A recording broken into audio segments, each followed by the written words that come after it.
All right. Welcome back to Productivity Mastery, the show that's bringing you some of the most inspiring people out there, sharing lessons from their own experience, sharing practical tools, and hopefully we can all get inspired to have a better life, have more productive businesses.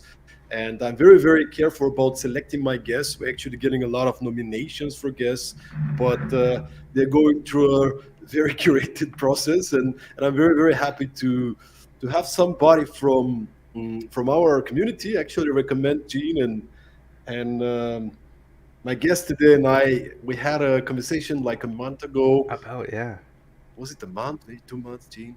I think about a month. You were in Estonia during the time I was we in were talking. Estonia. I was super, super busy at the time, but we had the most inspiring conversation, and I thought he had really cool story, first of all, but secondly, you guys gonna see his energy is just out of this world. So I can't wait to get into that. Gene is somebody who spent over 20 years in the industry, understanding very well the tech industry, but he is an exceptional coach, a coactive coach, which he will tell us what that means. And today we'll talk about entrepreneurship and practical fulfillment. Yes. Gene, how are you this morning? It's afternoon here in the EET time zone, but we are 10 hours away, I think. I, So it's 6 in the morning for you. How are well, you this yeah, it's morning? 6:30 already in the morning, so it's great actually. Being on finishing up 75 hours, prep my body for the last 75 days to get ready just for this show to be up early in the morning. Boom, man. That's commitment. So tell me how does a tech person get into the coaching industry? What was I'm a former movie producer. We like to say, what is the point of no return for Oh, you? point of no return. It's interesting. When I think about that question, I think back to it had to have been about 2016. So I was still at the company that I had co-founded, and somebody had come. We were talking about, oh, what would you like to do if you could do anything? I'm like, man, wouldn't it be great? I'd love just to get paid to like talk to people and help people. And it was just like one of those like put it out there things I didn't think about at the time, but for whatever reason, it just always stuck because it was the one thing I truly enjoyed out of the most is like watching people have those aha moments. And I used to deploy that with clients from a service provider perspective, building teams. And then about 3 years ago, I was working myself with a coach trying to figure out like where am I gonna go next? I thought I was gonna do fractional CTO work or COO work, and he's kind of stopped me and just went, "You realize like what you've just explained is what you're doing is a coach." I'm like, nah, that's that thing I'll do when I'm like 60 and retired, and that's like my maybe then I'll have enough experience. And what came back was a small amount of laughter from him as I'm basically telling him who's like maybe I think he's about 10 years older than me going, hey, like that's the thing I'll do when I'm retiring. He's like, well, you're paying for it now for somebody that's not this, and I can tell you the experience that you have and the way that you approach it, you should honestly go look into it. And he challenged me to go ask some friends, and I did, and they all came back going, yeah, you do that stuff for us all the time and all these other adventures and things that you do. And it just kind of got the ball rolling, um, which I started this kind of like 3 year journey of experimenting, going, well, answering the question is like, what do I want to do when I grow up? Now, I don't have a final answer for it, but what I like to do is help people, is like actually get them beyond their own, you know, roadblocks and challenges that most of the time we've kind of brought into our lives through our own programming and experiences and figuring out there must have been a meaning to something that happened and holding on to that for longer than it serves us. Maybe that's a good time now to shed some light on the whole coaching thing, right? Like this word coaching, and we've been having this conversation prior to the podcast. Yeah. It's been so misinterpreted, and Yes. and and I don't think many people, majority of people, actually understand what coaching is all about. I think most people have heard the term. Yeah. Some people might have got a chance to try it, but could you maybe give us an overview from your personal perspective? What is Yeah. coaching, and why is coaching an important tool for entrepreneurs and for that sake for everybody else. Well, it's just like even before we got started talking, it was like, well, where does the coach stand on like the field, like the sports field? Standing on the side, he's helping navigate through what's going on in your life, right? So for me, from like a coaching side, I'll say that I'll share a personal component of this is like I've always struggled in the last like 6 months saying, are you a life coach or business coach? I don't know why, but like, well, I'm a full life coach, right? And the component of like if we help you in your life, I guarantee you that spills into your business and vice versa. But like everything starts from the here. And where I see this where coaching really comes in is like holding this space, and I call it a messy and brave space. Is like you need somebody who's going to be able to you can share what you need to without judgment and being able to still handle the space of the questions that will come from it. Coaching for me is a lot about like holding space, listening, and then courageously asking wild questions that are coming up that are potentially blocking it to help people understand what is their current perspective, right? I think we get so stuck in this place of the way that we're viewing is the only way. And like the best thing about coaching is helping them go, actually, what if we looked over here? What if the space was a little bit bigger to start to really look around and see what it is that you're truly dealing with? Now, it's not therapy because therapy talks really about the past, right? From coaching, it's like, where are you now? And where do you want to go? That's what the coach does is like he helps you understand, get really solid in the now, and helps you point in that direction. Where would you like to go? I think about the show Lucifer, where he always asks, what is it that you truly desire? That's a real hard question for a lot of people to answer. And often it's the inability to create space to ask yourself these kind of questions. And there's something magical when somebody asks you the question as opposed to you asking yourself these questions. Because you have to answer. Yeah. And the professional leading you through a set of questions and being on both sides as a coach and then being a coachee with many different coaches, I would say it's just beautiful and you never know where it's gonna go. I think some clients who never got any coaching before, sometimes they'll ask you, what is the step by step? What is the process? Which is the kind of things, and it's well, it's not a consulting step by step program. Yeah. I mean that's also what I do in different occasions. But if you do coaching, it really is difficult to predict where exactly you're gonna go. I mean, you said something about clarity, right? Like, I mean, clarity is part of it. You'll help the client to gain more clarity about the things they want to do. Yes. And hopefully with your support, they'll find answers on what are the next steps, on where should they look for the next steps and advice. But as you said, the coach job is stay on the side. Yeah. So I love it, man. Yeah, I there's something about that clarity and like helping them get to that next step and like realizing that actually you do have the answers within you. And if you don't, how do we help you at least get to a point that you can courageously take a step into what you feel is the unknown? Because if you aren't, really comes down like, if what you're doing is resulting in a life that you're not happy with, that's a great time to reevaluate, to do some auditing, to have maybe somebody like the two of us in this profession to stand there in front of you and ask some really questions that might make you have a reaction that you would hide from if you were to do it yourself.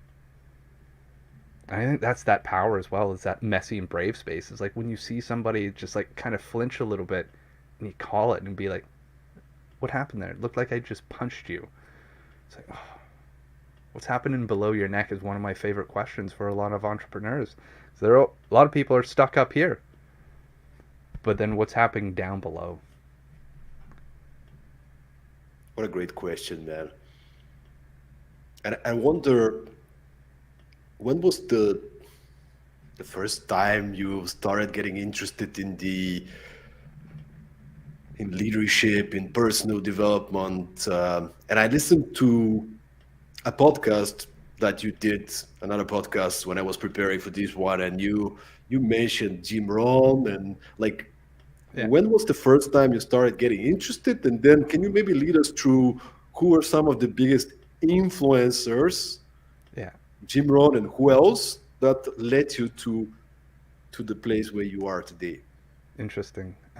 So up on my sideboard here, actually, what you can't see out of camera is I've got a statement: "Own being the weird little kid who would not be here if it wasn't for all the work you did." Um, and I think the place that this really started was like when I was younger. I did have like learning disabilities. Like reading and writing wasn't my strong suits. Like I look back on it going like my mom like did a lot of work with me when I was younger to overcome a lot of those. Who knows what titles or labels I would have been applied with nowadays. But she helped me with like eye track, like simple things like eye tracking and connecting my body movements to being a lot more in tune with it. It was called learning of the senses back in the day, I think. But if I think about like that was like the first step of that like journey of going from like a kid who was struggling like to make friends to connect to like I had like real bad coordination to where I am today. Like that all started there.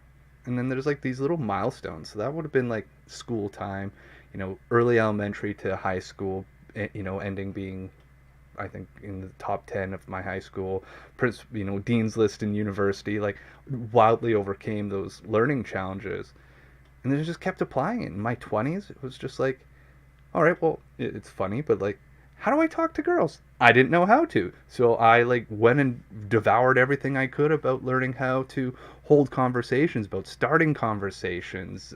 And really there was a component of it that I think is that I'm just realizing now.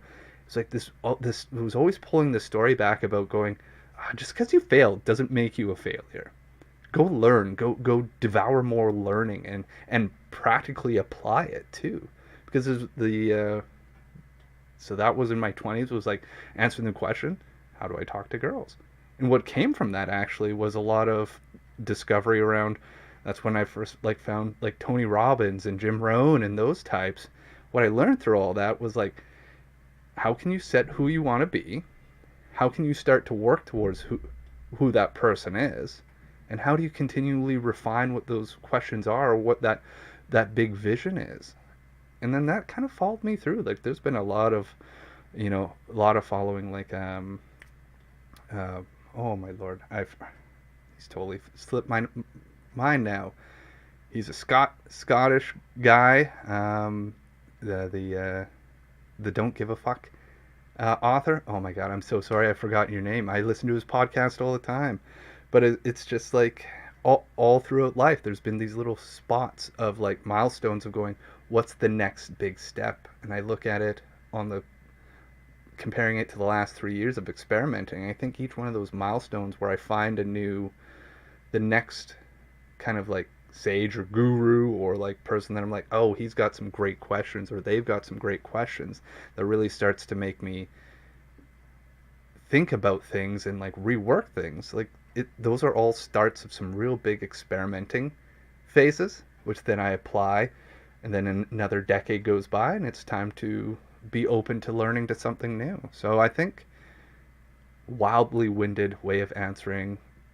Personal and professional development has been like part of me to be where I am today. And if it wasn't for the work that I did when I was a little kid, I wouldn't be where I am. And I don't think I'd be as open to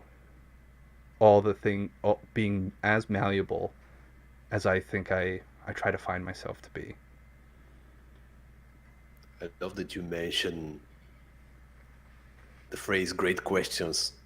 There's a book by John Maxwell called "Good Leaders Are Asking Great Questions," or "Great Leaders Ask Good Questions." One of those two. We Yeah. need to we need to be better in pointing out the good stuff. But I think it was "Good Leaders Ask Great Questions," um, and I think if you go back to if we go back to coaching, I mean, a major part of coaching is being able to ask great questions. Hmm. And I wonder how important for you is in the process of coaching to be able to find the great question, and how do you find the great Mm, question?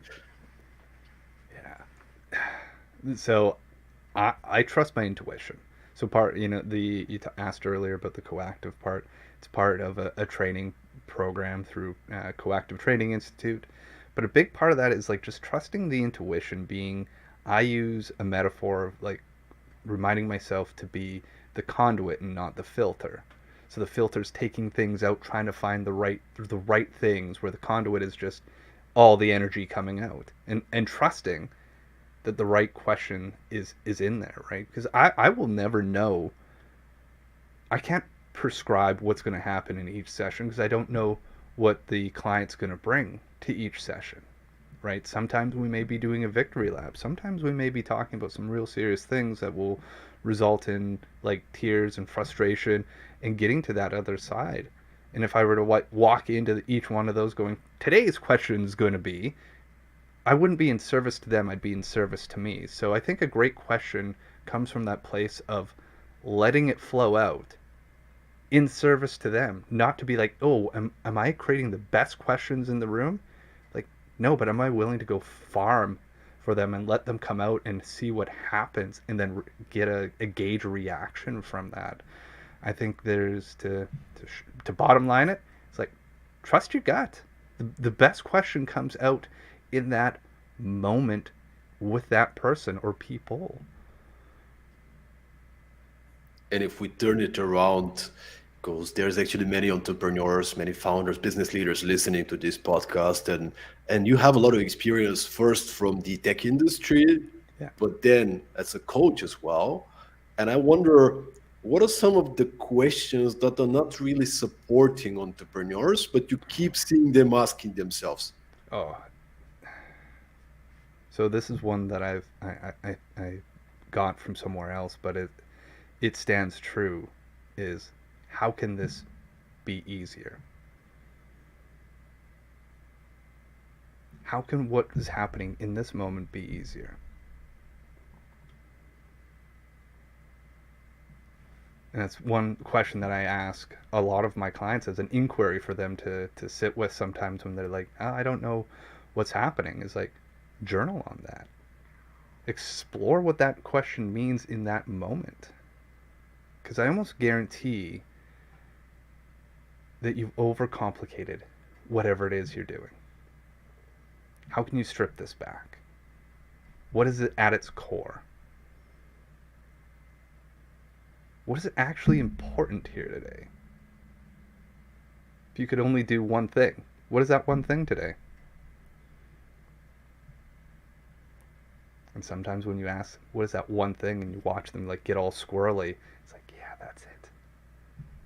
That's exactly where you need to be right now. You kind of need to be in, like, ask that question that's going to be willing to make them wildly uncomfortable sometimes. And sometimes it's just as easy as, how can this be easier? What's the one thing if you could only do one thing today? These are some great questions. But do entrepreneurs, founders, leaders, do you catch them asking themselves the wrong questions, or questions that are not supporting them? Yeah. And again, I was listening to something today. Somebody was, I think it was the book by Patrick Bet Davies, the Your Next Five Moves. Oh yes, good And book. it's a really good book. And the audio book, he's narrating it. So uh, great book. You can check it out. But he was talking about, half of your life you spend with one person, and that's Hmm. yourself. Yeah. And you need to master the self-talk. And this is the reason I Yeah. wanna emphasize on that for the audience to hear, and to give you a bit more of a context before you answer. Last week, I was leading a boot camp for founders, very successful founders. I was again in Estonia, and we did a session on limiting beliefs. So each of them had to come out with what is the one belief that is on their way to achieve what they want to achieve, or to feel the way they want to feel. And I remember one of them came a very successful person in what they do, came up with, he was really taking his time, and he was like, one of my beliefs is, if I want to achieve more, I need to work harder. Mm, And he was really overworked. You can see he's very smart, yeah. very pleasant person to be around, great family, the company is doing well, but he was also overwhelmed. And his belief was, if I want to achieve more, I need to work harder. That's the only way. Yeah. In his mind, subconsciously, he knows that's not true consciously, but subconsciously, that's what he's driving him. And when Yeah. he sees that he's below the results or the goals he's trying to achieve, he's like, I need to work harder. Yeah. So that that being said, what are some of the questions that entrepreneurs, business leaders ask themselves, maybe, that are not necessarily supporting them? Mm. Well, first off, I think that's a wonderful example that you just shared. Is like I I was talking with another person on their show, and and it came up about exhaustion, and I just blurted out Chief Exhaustion Officer, like the CEO. Like it's time to like rebrand that title a little bit, because that does show up in for a lot of people. Is exactly the thing that you're saying. It's like they run themselves and they run themselves and they run themselves. There's something to prove. There's something that happened that they were told that they had just to work super hard, or they're trying to overcome some other thing to prove how much they can do. And it's just like, what would happen if you stopped having to prove everything? What if you just did it because it was the right thing? It was important, and you didn't care about having to prove anything to anybody. What if you just got through it going, that was a great day? And then it's not so much like what are the questions that they're asking, but I think that's a lot of the opposite, at least with the clients that I have that haven't done coaching before. That's kind of like the spot they find themselves in. Like high achievers have done a lot. People look at them going, wow, you must be so lucky. And they're like, this isn't luck. Like I kind of like dread the monster I've created. I got to feed it every single day now. And this is the only way I know how to get to where I need to go. Well, look, it was at least a set of tools that got them to where they are. And it probably, just like in the example that you shared, it's not the set of tools that's going to get them to where they truly want to be. It's going to keep them there. It's like, it's not so much a shape of questions. I think it's like the shape of their life. It's like, how long have you been experiencing this way of living? And do you, when you get up in the morning and you put your feet on the ground, are you like, man, I'm going to enjoy this day? Or is it like, I got to get up again? That inner talk is going to lead to where it like points us where we're going to go in our life, because it's narrating. The questions are self-fulfilling. We're incredible machines of like manifestation. We are creation engines. It's just like, so what are you putting in at the top of the funnel? If you're like waking up going, I hate myself, in some form of I hate myself, I hate my life, I hate the people around me, I hate the things that I do, I don't enjoy any of this. That's how you fill the top every day. There's your answer. Be like, one of those ingredients have to start. Something has to change. Because once that falls in, you're going to keep getting everything that you've asked for. And just actually saying that triggers the next idea around, is like, what do I try to work with my clients a lot about? A lot of them saying, I don't want fill in the blank. I don't want to be unhappy. I don't want to be broke. I don't want my team to be upset. I don't be like, that I don't want. The universe doesn't care about that. It's like, what is it? It hears unhappy. It hears broke. It hears upset team. And then everything about that goes off and achieves that. So flip it around to say, well, what is on the other side of I don't want? You know, sometimes people think, I've heard clients go, "Oh, I shouldn't say I don't want that." Be like, yeah, you should. It's a powerful statement. But you need to like step over to the other side of that and go, well, it clearly indicates that there's something that you do want. So step into the what I want and be brave enough to say, I want happiness. Great. Tell me about happiness. Well, happiness is blah, blah, blah. I want fulfillment. Well, actually, fulfillment is satisfaction or happiness as a result of building your character.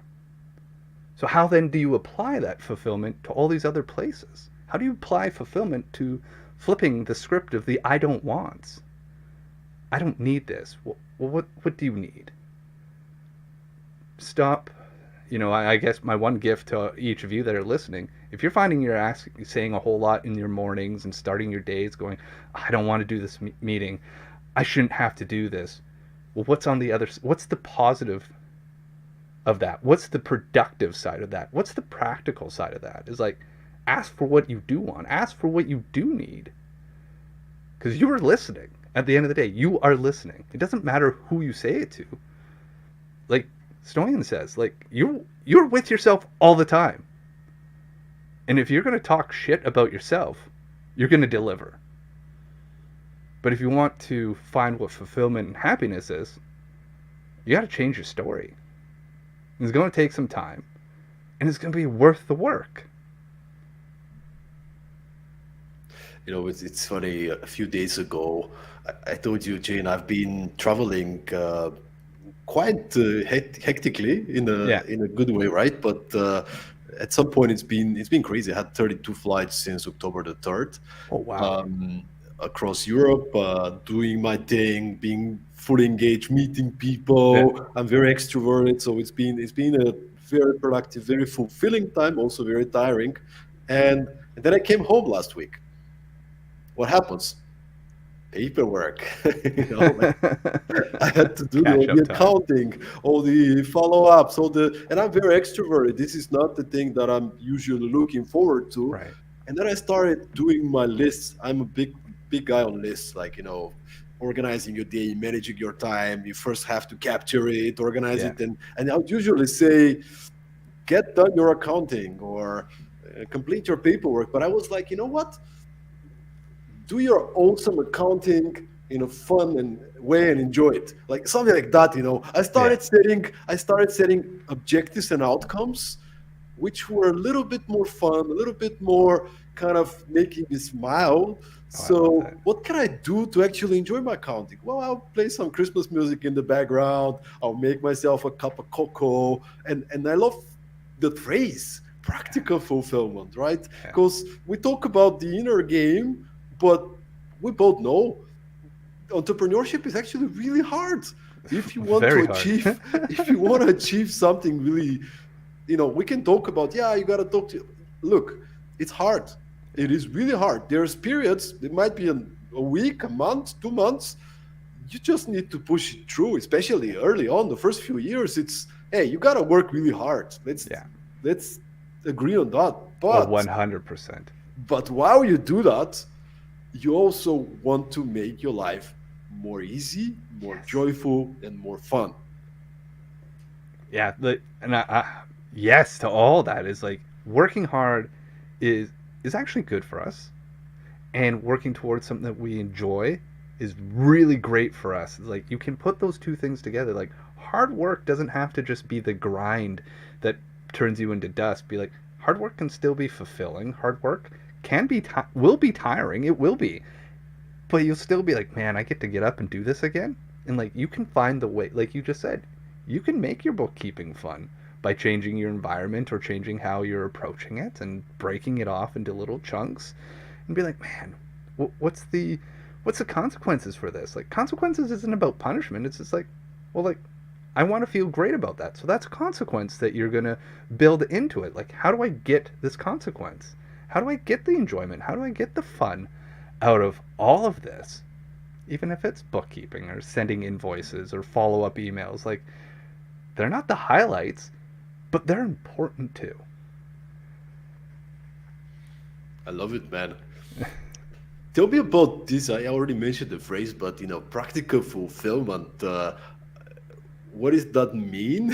Mm. When did you come up with it? And then we can maybe dive deeper into how can people apply it so they can be more fulfilled. I love the word practical because maybe we can get into some tools, some specific Yes. ideas that people can use. Well, for sure. So, like practical fulfillment, I kind of coined it on like our call that we were having. I've been playing around with like fulfillment for a long time, and there was a component of like, well, everyone is we'll go back to our industry. There's a lot of like showmanship and be like, hey, trust me, here's the system that's going to work and it's going to change your life for fill in the blank 99 cents, right? Like that's sometimes it just doesn't feel practical, right? People talk a lot about, oh, if you could just have better conversations with yourself, then magic will happen. Be like, it's there's a yes and there. It's like, well, how do I start having those better conversations? How do I start to set that? And for myself, practical fulfillment has kind of broken down into another acronym of like set it. Is like strategy, execution, tactics. That's like the package of like setting your north star and how you kind of feel you're going to get there. And then the it part is intention and techniques. So strategy, to break that down. So if I were to, how I run it personally is like strategy. At the end of the year, I start planning out what are my outcomes going to be for 2023. What do I want to accomplish on my whole wheel of life? My life, my fitness, my business. My romance with my wife, my family, my kids, my friends. How do I want to be? Where my areas of growth are going to be, and set up some outcomes around that. So I know where I'm going to go so that I can figure that out.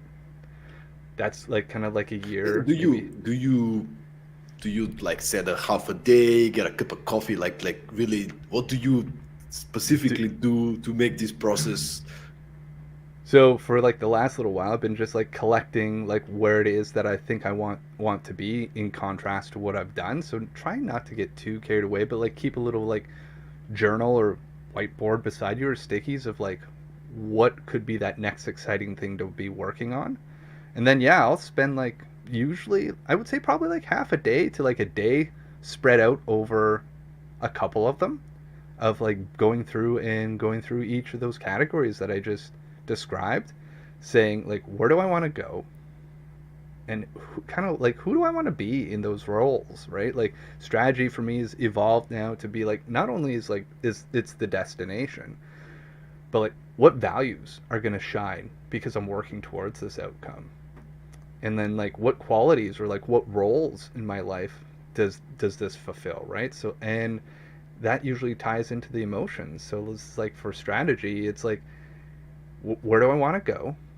Do I feel good about doing like do I have all the will this result in the emotions that I'm looking for in my life, like enjoyment, fun, excitement, and what values of mine are going to show up on the journey of this. So if I set those early on, well then when I'm working towards that, it also can be a bit of a tool to like reevaluate like what did I make the right choice at the end of 2023.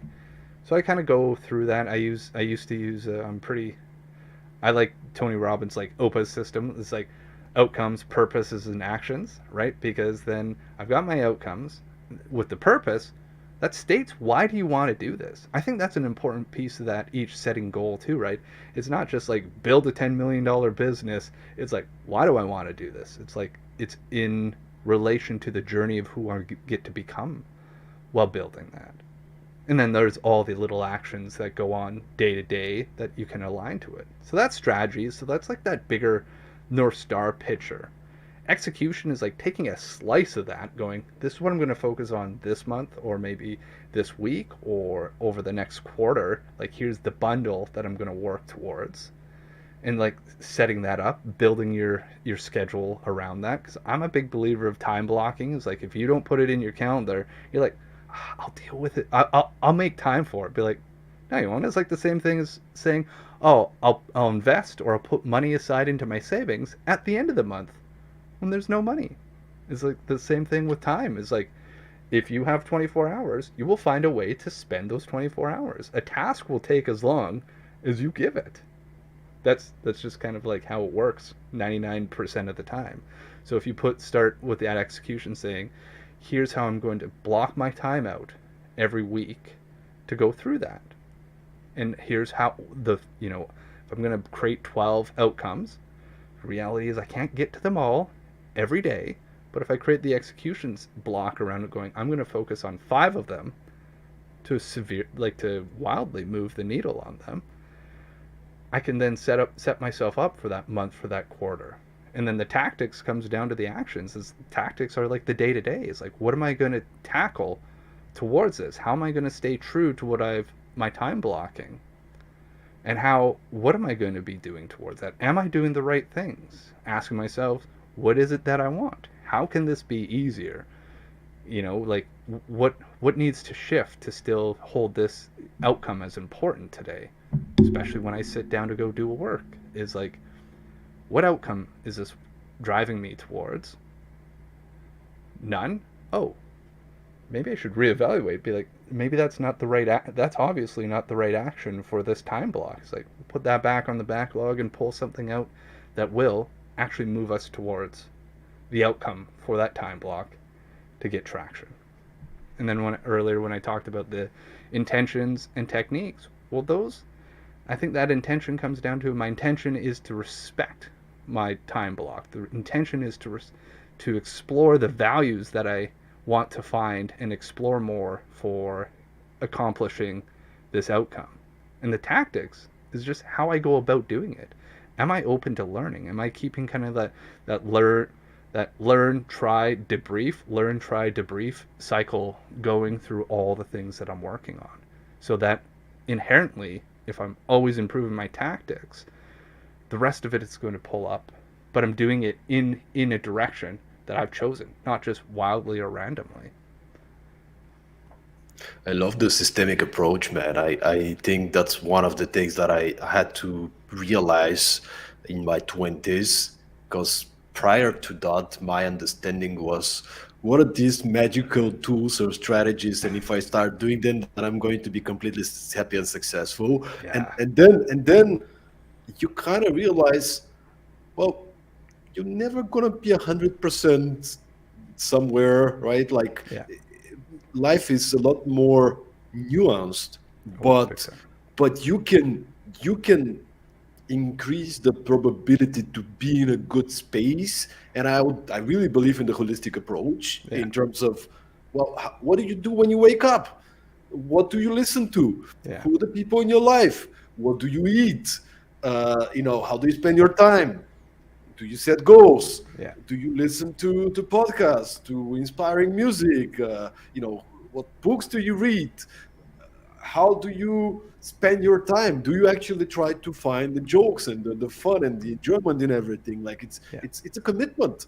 It's a Oh, yeah. commitment, and I wonder, what are your commitments? I mean, you are talking about fulfillment in this calm kind of, giving this energy of being mindful, and like, so what are the daily habits, commitments, non-negotiables that help you to be in a better place? Oh, that's a great question. So some of the commitments that I'm using to bring into my life is like, well, one of them is like asking myself, if I feel stuck, is like, well, what are my core values, right? Like, it's like being courageous, being playful, being open to learning. I think I use a different word for that, but like, it's like those are the key. And I go back to this other place of like, am I being the conduit right now? Like, am I being a full me? Am I holding anything back? Is like, if I am, well, how can I be courageous in this moment? How can I be playful in this moment? How can I be bold in this moment? And like, then taking that step into just being committed to like reminding myself that that's the story that I want to be having. It's like same thing like when I wake up. It's like, there's a bit of a system. It's like I wake up and I immediately like as soon as my feet hit the floor, it's like, go brush my teeth, do my morning routine, then get on with the next steps. But the night before, it's like, well, I've set out my clothes, or I've set out my workout gear, so that I'm not having to like waste momentum that I need to get moving. So as soon as I get all that stuff and start heading down the stairs, there's no going back. There's like no like slipping back into bed. It's just like we're up, we're going, because I know any resistance to that will hold it back. So like there's a commitment of going, of overcoming my own saboteurs as well, or my own roadblocks that I know that I can put in my way. And I know that they're there, and I'm working on why they're there, but I also know the pathway around them now a whole lot more. So just like staying committed to addressing it, seeing the roadblock, and then still going, I can walk around you. Talking about roadblocks, I actually want to dig deeper into that. We briefly touched upon limiting beliefs, Yeah. but since you've been working a lot in the tech industry with entrepreneurs, I wonder what are some of the most common limiting beliefs that you see are on the way of entrepreneurs to be there where they want to be. Oh, I think you nailed it with your example earlier. It's like, oh, I've just got to like work my face off. It's just like not to the detriment of your spiritual health, to your physical health, emotional health, and mental health.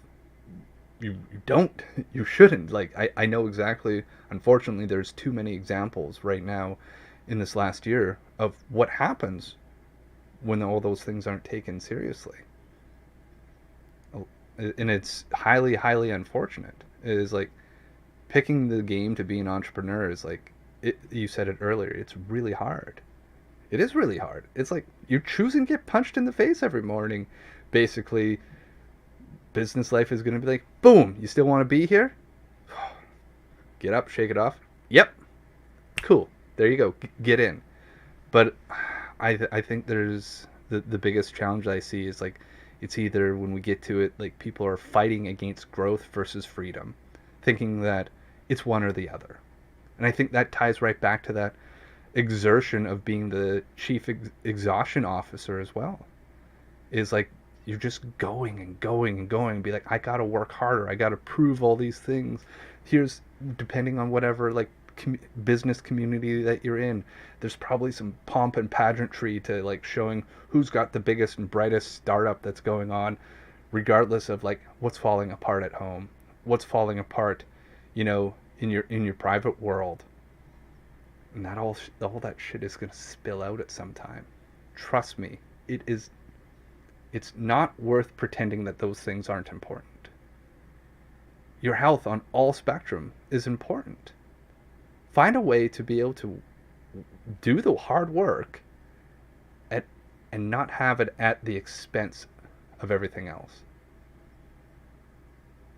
Like you are going to work hard, and you're going to have the challenge of going, well, if I don't have growth, then I'm having too much freedom. Is that me being lazy, or is that not me being committed? Be like, you need both. They need to feed one another. And if you're not opening up the gates to allow freedom to feed growth and growth to feed freedom, and stripping away, like calling yourself lazy and not successful and comparing yourself to everybody else, it's like strip that shit away, man.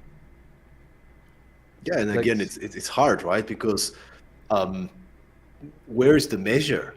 yeah, Like like you building, things are moving. Of course, there's always things to fix, and you can yeah, do more because it's your business, yeah, and there's people depending on you, and you set goals, but based on what, right? Like what's the benchmark? Like you yeah, set goals, it's good. We need to set goals. We need to be ambitious, but if you do not achieve them, you're feeling, well, I'm probably haven't done enough, or yeah, I'm not good enough. Um, but but who set those goals, right? Like where's the measure coming from? So it's yeah. this kind of a, there's no black and white, right? Like you No, can't say do this or do that. Like it's somewhere in the middle. It's like and we're coming back to, I think, what from my experience works is really taking extremely good care of yourself. yeah, yeah, Because when you do physically, having a regular routine, exercising, sleeping well, eating well, being around positive people, taking breaks, drinking a lot of water, like all these kind of things that support you, yeah, physically, mentally, having a coach, again, reading books, having conversations with high-level people, all the support that you can get. And then when you are in a higher state, in a higher frequency, you just have to listen to your intuition. Yeah. I mean, Wonder- Nailed it. when I'm frantic, kind of like, a couple of weeks ago, I was there. I just said yes to 3 weeks in a row, very, heavy program, a lot of travel, a lot of preparation, like, and I knew it. I'm gonna get off my optimal state. Yeah. So I use all my energy to be there and to be the best professional I can be. But I knew in these 2 3 weeks I'll be not in my best frequency probably, Yeah. right? So but when I come back and let's go to have some yoga, let's go to the gym, let's sleep a lot more hours, no alarm, and then it's like, well, you know what? I'm a lot more likely to know what's the right thing to do. And I know it sounds like, you know, I don't know, esoteric or whatever, but like when you get into your state, you just know. You just know. Now it's time to take a break, and now it's time to set a bigger goal. Yeah. So I don't know if you experience some. Oh, what? Like, yes. Like, just get out of your way and let you keep preaching here a little bit. It's like, nailed it. You take care of yourself. You find where that is for you, and the rest just happens. Like, wherever you put yourself, if it's in entrepreneurship, is it being, an incredible spouse, is it being an incredible friend, it's like, who are you when you're in all those other parts of your life, when you're able to like have that frequency and that vibration? It's like magic happens. All of a sudden you're like, wow, remember that time in my life everything flowed when I was actually taking care of myself, like treating myself kindly, working out, getting enough sleep, getting enough proper nutrition. Life was great. And now it's not. Be like, it is really simple. And it's also really hard. But like the steps aren't aren't so like secretive that no one can do them. They've been preached about for a long time. It's like, take care of yourself. Whatever that means is like, if you, it goes back to where I was earlier. If you're looking at where you are right now going, I don't like this, or playing in the I don't want space, start stepping into the I want. That means you're going to have to do differently. You're already doing a ton, right? That's why we have Chief Exhaustion Officers. You're doing a ton. We're just asking you to do a little bit differently. Switch one or two little things. Try them out. See, does it cause the discomfort? Because if it's causing the discomfort, and if you're going, I don't like where I am, you're going to need discomfort to start to pull yourself into the places that you want to be. You got to rebuild your comfort zone.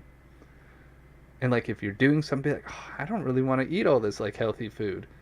Good, eat it. Oh man, I feel weird that I have to drink all this water. Good, drink it. Go to the bathroom. Make the excuses to get away from your desk. Right? Like it is little things, and it's little things of like taking you from where you don't want to be, which will require you to get uncomfortable, and just to do a little bit differently. You don't have to do it all differently. Just do a little bit. Yeah, to me, it's really about decreasing the time from something happening to me being aware that this is not the right thing, right? Like, Yes. how do I decrease the time building this kind of habits? And it's kind of like a muscle to some extent. Like, 100%. I mean, I love to journal, for example. Like, if I feel something is off, Yeah. and sometimes in the past few weeks, I might be on the plane, somewhere, take on my laptop, and I'm like, okay, I need to write down, just get it off my head. Yeah. What's stressing me? What am I concerned about? And I make a big list. Yeah. We actually include it in our book, Perform, the Unsexy Truth About Startup Success. We included the tool which we called Worry Clearing Tool. Yeah. And it's very simple, but I personally use it very intuitively when I feel like I'm off track. It's basically you open a notebook on the left side, the left page, you write down the things that you worry about, but they're within your control. You can do something about it. On the right side, you write all the things that you worry about, you're concerned about, you're stressed about, but they're beyond your control. You can't do Right. anything about it, right? Global pandemic, a war in Ukraine. Like, okay, that's not something you can probably impact and do some help, whatever, but you can really change the whole event, Yeah. right?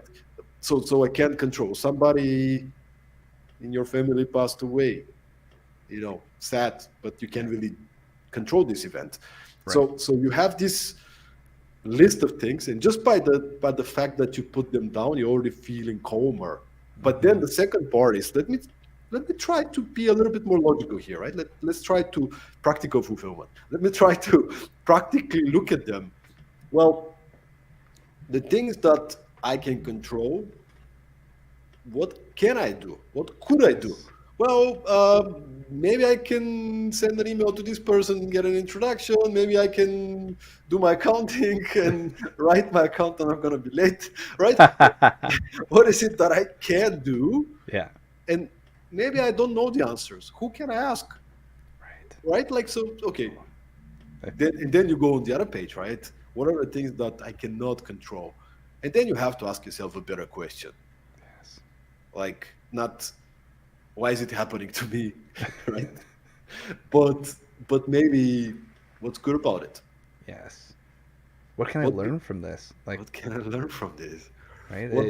Hmm, And I love, how there's something in there as well about putting the reps in, about building those muscles. Is like, well, can I view this then as a training opportunity to practice what I'm like trying to preach in other areas? Can I pull one of these down and like dissect it without taking it personally and get through and create that space between my reaction and my response?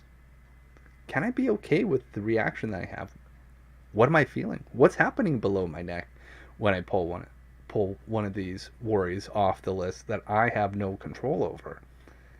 What do I have control over? I have control over being aware of what I'm feeling, what's coming on, what sensations am I feeling in my body if I don't have words for it. I can also ask, like, the question that you were referring to is like, what's possible? What's possible if I use my values here? What's possible if I gave this a rest? and just to add on top of this, another mindset that's been really helpful for me. And Gene, I told you, my background is from movie production, right? Yeah. Like I was really fascinating about how you craft a good story. And if you read a screenplay or any kind of a story, you usually see the same type of patterns. There's different kind of story arcs, right? Yeah. Um, and and if you see that as a metaphor, what if I see myself of the main character, the protagonist of my own movie, I love it.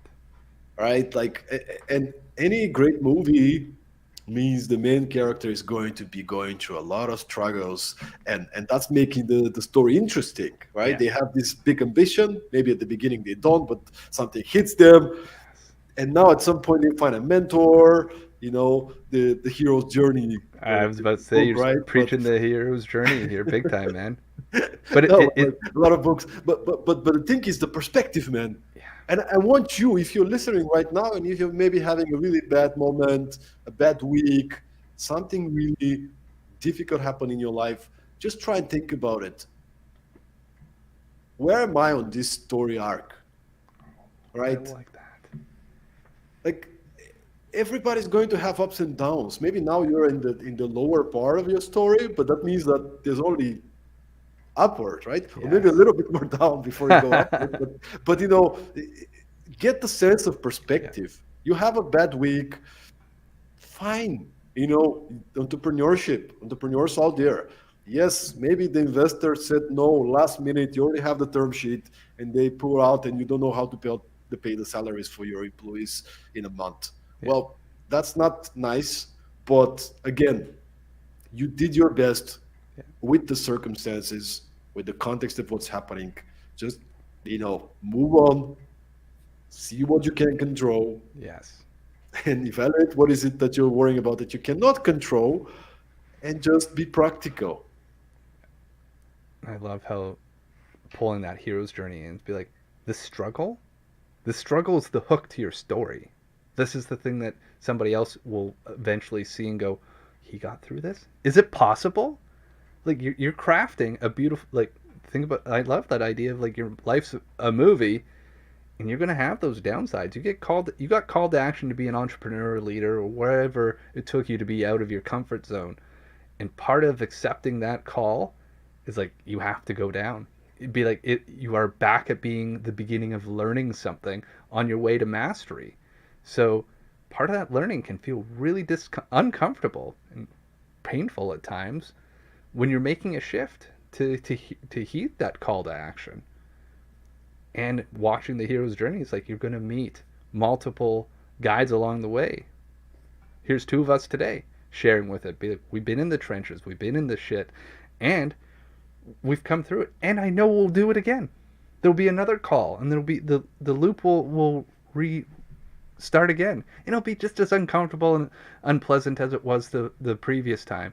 But maybe we can own that experience in a wildly different way. And that's, I think, what I hear from myself, and I think from both of us today is like, own the experience. Like, it does come down to like that ownership of like, what is it that you have control over? Ownership. It comes down to you, baby. When you talk about it, a friend of mine has this expression. I don't know if it's his expression, but every level comes with a bigger devil. Oh, that's a good one. Right? So, I mean, it doesn't mean that, maybe we've gone through some challenges and went on the other side. Doesn't mean that it's not going to be challenges, right? Yeah. But I love what you said, like this is it's the learning opportunity, and it doesn't feel good. It doesn't really feel good at all.